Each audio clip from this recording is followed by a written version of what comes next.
Ang hapon po sa inyong lahat, ito po si Kuya Mail. Yan, nandito po tayo ulit kila Rika at Mika. Kung natatandaan niyo po sa aking reels, meron po akong in-upload na dalawang aso. Yan, maraming salamat po kay Ma'am Rose Bees. Yan, yan na po yung dog food. May dala na po tayong dog food, may nadala na po tayong mating at saka kainan ng aso. At yung pong pagkukulungan nila, ayan. Bumili na po tayo sa kagustuhan po ni Ma'am Rose Bees. Yan, dyan yung dalawang bata. Yan, masaya sila. Okay ba yan? Ha? O, mag-ilaw kayo. Yan, meron na kulungan yung mga aso nyo. Wait lang. Yan. Yan, so, yun po. Samahan niyo po kami. Yan, akit na po kami para ayusin natin yung tutuluyan ng mga aso para hindi na sila giginawin.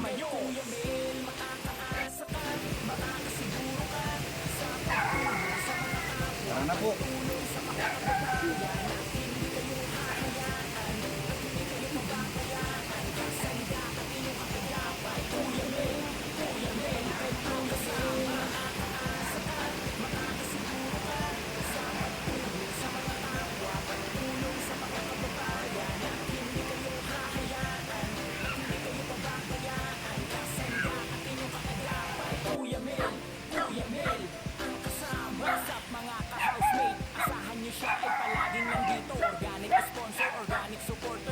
Grabe. Maputik po talaga.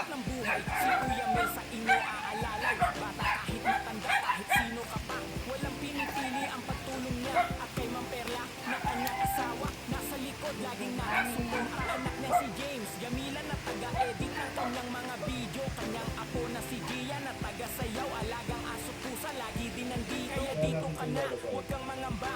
Kay Kuya Mel, makakaasa ka. Kay Kuya Mel, makakaasa ka. Makakasiguro ka sa pagtulong sa mga kapwa, pagtulong sa mga kababayan. At hindi kayo hahayaan, at hindi kayo pababayaan. Kasangga at inyong kaagapay. Kuya Mel, kay Kuya Mel, makakaasa ka. Makakasiguro ka sa pagtulong sa mga kapwa, pagtulong sa mga kababayan. At hindi kayo hahayaan, at hindi kayo pababayaan. Kasangga at inyong kaagapay. Kuya Mel. Hello! Okay mga kalingap, ayan na po. Ayan na sila. Yan, sinalubong tayo. Halika, dali. Yan, Ang sana pangalan isa. nito, te? Halika, Ayan, dali. ayan yung isa. So, assembly na po natin yung kanilang hihigaan. Yan, dito yan nakalay niyan, ha. Huwag niyong paggagalaw sa mga karpintero. Tatanggalin lang yan pagka nilagyan na dito. Hello, Muning. Bakit basta sa loob?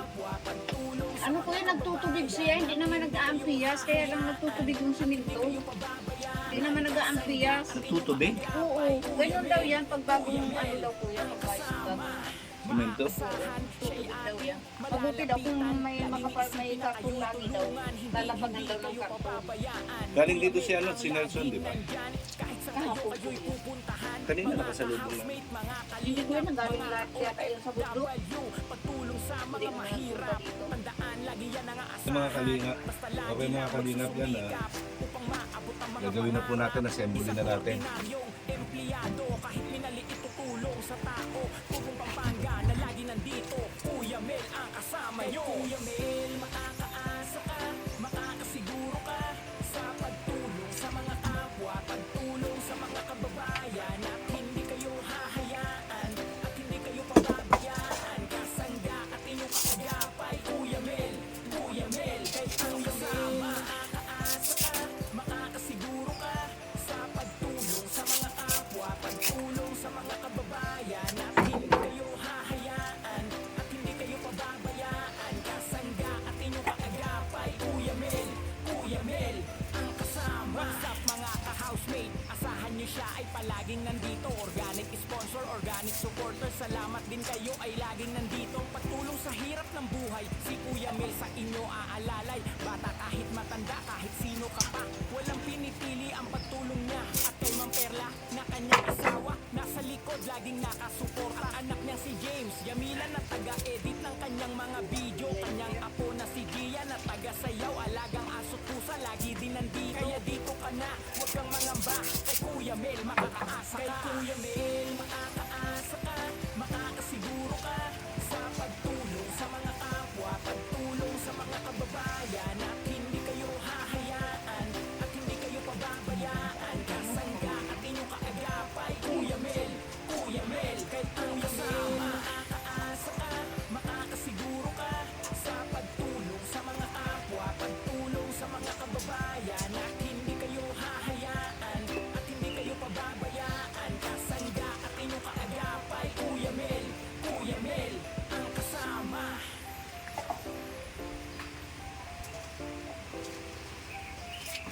Ano ba sana?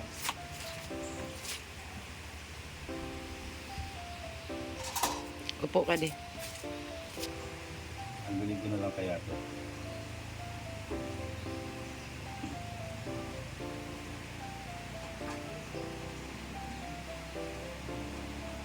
Kay Kuya Mel, makakaasa ka, makakasiguro ka sa pagtulong sa mga kapwa, pagtulong sa mga kababayan, at hindi kayo hahayaan at hindi kayo pababayaan. Kasangga at inyong kaagapay, Kuya Mel, Kuya Mel, ang kasama.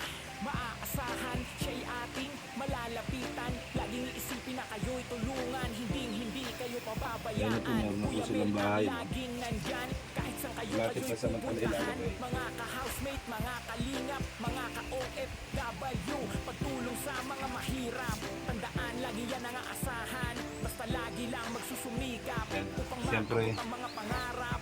Isang ordinaryong empleyado, kahit minalitulong sa tao. Yung lalagyan ng tubig nila. Dito, Kuya Mel ang kasama nyo. Kuya Mel, makakaasa ka, Tiga, makakasiguro turuan ka kita. sa pagtulong sa mga Ito kailangan laging may tubig. Ha? Hindi ko dapat nawawalan ng tubig. hayaan at hindi kayo pababayaan. Kasangga at inyong kaagapay, Kuya Mel, Kuya Mel, kay Kuya Mel, makakaasa ka, makakasiguro ka sa pagtulong Kasi sa itong mga kainan nila, pagtulong sa meron mga silang pagkain dyan. at hindi kayo hahayaan at hindi kayo Siguro, pag pinakain mo, sa labas na lang. Ha? Tapos, Kuya Mel, ang kasama. Sa mga ka-housemate, asahan niyo siya ay ito yung palaging pagkain. nandito. Organic sponsor, organic Huwag mo, pagka binuksan mo, kailangan bubuhol mo ulit para hindi para hindi siya tawag dito, mapanis. Ha? at kay Ma'am Perla na kanyang asawa nasa likod laging Hindi ko nakasuot. muna ito ilalagay. Rika, Yamilan na taga-edit ng kanyang mga video, kanyang apo tinanggal ko na yung pintuan. sayaw, alagang aso No? Para hindi na sila, ito yung pintuan nasa ibabaw. Para papasok na lang sila dyan. Ngayon, ito yung kainan nila, tigisa sila. Lalagyan mo sila nito, siguro sa tansya ko, mga 2 tasa. Dalawang tasa, silang dalawa, ha? Tapos, ito, pagka binuksan, kailangan ibuhol mo yung hindi siya sisingaw para hindi mapanis. Dito lang to, ha? Sa ibabaw. So, ayan, meron na silang, meron pang, pagka nadumihan na yung mating, ayan, meron pa dito, meron pang doormat dito, ha? Para sa aso ito, ha? Pag nadumihan yun, laban mo lang, tapos may pampalit ka. Ayan na. So, meron pa sobrang 2, pwede nyo gamitin dito yung ano. Ha? So basta laging kailangan 4. Pag nilaban yung isa, mayroong pamalit. Ha? So ito yan. Nasa iyo, ikaw ang in charge, ha? Pati sa pagkain, ha? Yan na, ang pagkain pagdating nyo sa hapon, tsaka sila pakakainin. 1 beses lang sa isang araw. Okay. So yun, ayan, binigyan po natin ng instruction si Mika at si Rika. So, na-gets mo, Mika, Rika? Ha? Naintindihan mo yung sinabi ko? Ha? Turuan ko na lang Ate Perla. Yan, marunong naman si mama mo. Basta siguro 2 ganito lang. Oo. Tapos, lalagyan mo ng konting tubig para i-absorb niya, lumambot. Para masanay sila. Para tumaba. So, ayan, o. Yan po yung 2 aso. Ayan, 3 pala sila. Ito pa isa. Puro sila matataba po lahat. Ayan. Yan, yan. Yan na po, Ma'am Rose Bees, ito na po yung ano, yung request mo po. Ayan. Para dito sa tatlong aso nila. So ayan na po, dito ko sila nilagyan ng tulugan. Ayan, meron po sapin, hindi sila malalamigan. Yan, maghanap ka ng plywood na pwedeng ilagay dito sa gilid. Ha? Para hindi sila mahanginan. Ayan. So yung tubig, tandaan nyo, lagi kailangan meron tubig, ha? Hindi mawawala ng tubig. Yung planggana na yun. So ayan po, ayan mga kalingap, ano. Ito na po yung request ni Ma'am Rose Bees. Tapos meron silang pagkain niya, madami po. Madami tayong binili pagkain. Ayan. Ayun ko yan. So, ayan. So, ayan. Subukan pa kayo ni Mommy. Ikaw na ako din. Kaya Okay, yan po. Ide-demo ni Ate Perla. Sige pa. paamoy sila, oh. Hop, tama na. Tingnan nyo, ganyan lang kadami. Hop, tama na. Lagyan mo ng tubig.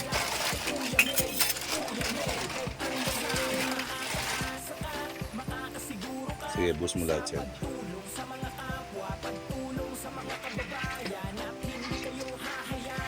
Yan, para i-absorb nila yung ano, i-absorb ng ano yung tubig. Dapat pala 3. Pagbalik ko na lang yung ano, isa. So ayan po. So, ayan. Asa na sila? Diyan lang. Dito lang. 3 nga, dapat nga isa pa. Ayan. Halika na, try. Dali. Subok.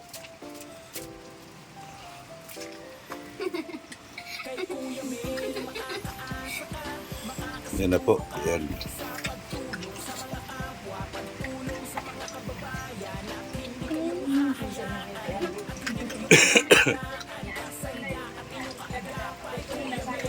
Okay, Ma'am Rose Bees, ito na po yung inyong request. So, ayan na po, Ma'am Rose Bees. Ayan. Ito na lang po, yan. Ito na lang po yung kakulangan dun sa bahay nila. Yan. Pag nasimentohan yan, maganda na po yung patungan nito. Yan, at yung CR po, nagagamit na nila. Yan, sa lahat ng mga gusto pa pong sumuporta dito sa aking project, yan, welcome po kayo. Yan. Yung gusto pong mga individual na gusto pong magpadala ng tulong, yan, ang GCash number ko po ay 0966-655-4615. Yan po, yan, tatakpan yan. Tapos papailan ng hollow blocks ito para matakpan na to. Tapos finishing na po. Yan, meron na po akong cash on hand na 4,000. Yan. 8,000 po most probably ang mapoconsume natin sa materials, and then pang labor na lang po kung mga ilang araw gagawin, siguro mga 4 days po, approximately 4 days. Yung tansya ko lang po yun. Yan, 4 days po. Yan, nilagyan lang po ng temporary kahoy para hindi po maputik. At si Junior po, yung kanilang tatay ay nasa bundok kukuha ng kawayan. At yan, yung mga slab ng kahoy. Ayan, no?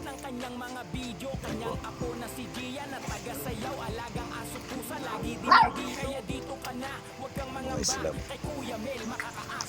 Para hindi meron sila madaanan dito.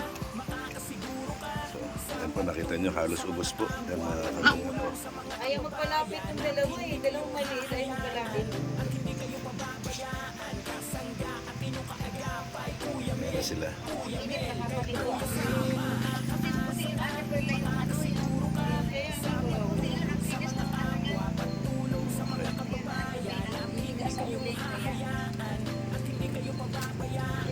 Yan, ano masasabi nyo? Yan, may tulugan na yung mga aso nyo at saka meron na silang pagkain, madami. Maraming salamat po kay Ma'am Rose P na binigyan niya po pagkain at Yan, tulugan kay Ma'am Rose Bees. Si Ma'am Rose Bees ang nagbigay dyan sa atin, Rose Bees. Apa. Yan, mahilig kasi siya sa aso. Yan, pasalamat kayo kay Ma'am Rose Bees. Maraming salamat po sa iyo, Ma'am Rose Peace, na binigyan niyo po pagkain ng aming aso tsaka po Yan, tulugan. ipangako nyo na aalagaan nyo mabuti yung tatlo nyong aso. Pangako po namin, alagaan po namin mabuti ang aso po namin tatlo. Yan, huwag nyo silang pababayaan ha. Opo. Yan. So yan, no, meron na silang tulugan, no? Di ba? Ang ganda. Di, masaya na sila ngayon, hindi na sila malalamig. Lagyan nyo ng plywood dito ha, pag naganap kayo ng plywood. Ayan. So yun po mga kalingap, no? Ito po yung update natin. Yan, maraming bandera dito sa kanila. So, kasi naglaba. Ayan, so ayan po, ayan yung CR. Okay na yung CR. Pagka binuhusan mo, taas mo lang. Ayan, pwede na dito magamit. Ayan, para nun po, hindi na sila mahirapan. Ayan, konting kembot na lang po, konting kembot.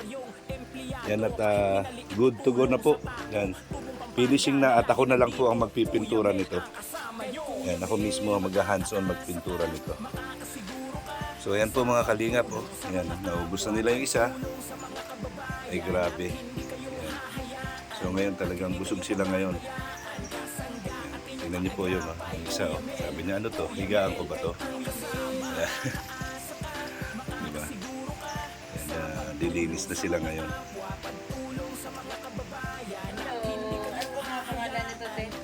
So ayun po mga kalingap, mga ate, mga kuya, mga ka-OFW. Yan, maraming salamat po ulit Ma'am Rose Bees at sa lahat po ng mga gusto pang sumuporta sa akin dito po para matapos na po natin itong kanilang bahay. Yan, suportahan niyo lang po ako. Welcome na welcome po kayo. Ito na lang po at finishing. Yan ang gagawin. Yan, may CR na po. Yan, nakakabit na yung bowl. And finishing na lang po lahat ito. Tapos ribbon cutting na tayo. Pag napinturahan po. Yan, maraming salamat po sa inyong lahat. Yan, ang laging sinasabi ni Kuya Mel, ang gumagawa ng mabuti sa kapwa ay pinagpapala. Mabuhay tayong lahat hanggang gusto natin ng naaayon sa kalooban ng Panginoon. Wag po tayong mag-alala sa inyong mga itinutulong at talaga po makakarating po ito lahat. So ayan na po, yan, isa sa example yan kay Ma'am Rose Bees, yan yung kanyang pagtulong dito sa mga alaga nilang hayop, ayan na po. Naparating na po natin at meron na silang kulungan ayan, at may pagkain madami. So, ayan po. Alright, maraming salamat po sa inyo lahat, mga kalingap, mga ate, mga kuya. Yan, kayo, pasalamat na kayo, dali. Yan. Maraming salamat po sa inyo. Yan, sa mga gusto pang sumuporta, sabi mo. Kung sino po ang gusto mag-suporta dito sa bahay namin. Maraming salamat po. Yan. Tumulong dito. Yan. Diba, masaya na kayo dito? Apo. Kamusta ang tulog nyo? Ayos na po. Ayos na? Apo. Nagigising po lagi tanghali. Tanghali na nagigising. Yan, very good. Pero mag-aaral mabuti ha. Yan kay Ate Vanessa at kay Ate Andrea. Maraming salamat po kay Andrea. Maraming salamat po sa dalawa. At saka po saka kay Ate Meka. Maraming salamat po sa'yo, Mika. Si Ate Meka, siya yung naging dahilan kaya kayo nagkaroon ngayon ng bahay. Maraming salamat po sa'yo. Ate Meka. Kaya sabihin mo, domo arigato. Sabihin mo, domo arigato. Domo arigato. Meka. Meka. Ulit. Domo arigato. Meka. Ayan. Maraming salamat po. Magandang hapon sa inyong lahat. na lagi nandito